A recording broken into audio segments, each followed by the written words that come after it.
My journey is my journey, and I'm okay with my journey at this point in my life.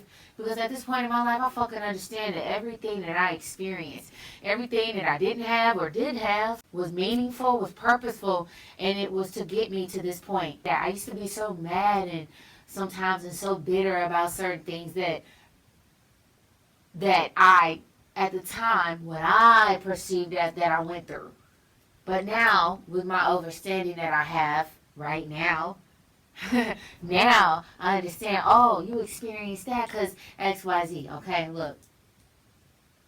Listen, baby, listen. Listen. So, that shit that happened with Danny Lay and the baby,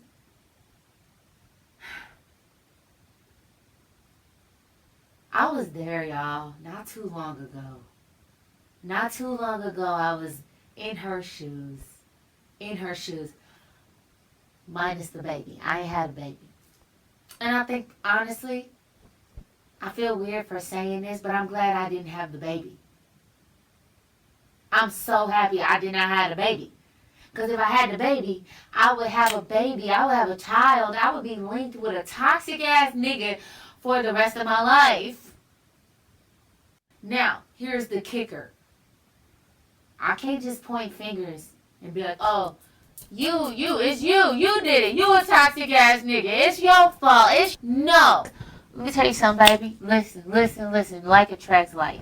The best thing that you could do in that moment, in those moments, is go in your corner and self-reflect and try to identify what in you attracted, stayed connected to this person. What in you?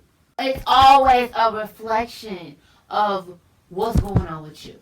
The faster we all learn that, the faster we all figure that shit out, the better off we'll all be. I was in Danny Lane's shoes. I was with a very famous man. He was very successful, obviously. He had a lot of money. All of that. We would break up, get back together, break up, get back together. Break up, get back together, man. And in between our breakups, I would date people that honestly I clicked more with. There were a lot of red flags with this man that I ignored because of his status. And that's what I admit to. That's what I fucking admit to. And I'm sure if you was to talk to him, he would be like, yo, I ignored a lot of shit with me and Alexis because she was just... Me and this man ended up getting pregnant. But he asked me to move in with him. He was like, yo, I want to do right by you. I want to have a family. So I moved in with this man. I left my apartment that I had for years in LA, and I moved in with him.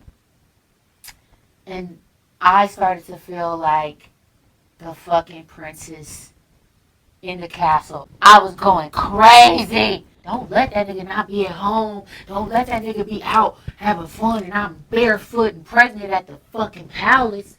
I was losing my mind. I was losing it. And then, To Pimp a Butterfly dropped. I listened to this album from top to bottom, and this album changed my whole shit. I live. Oh, can you look into a crystal ball? BLAQ ALICE.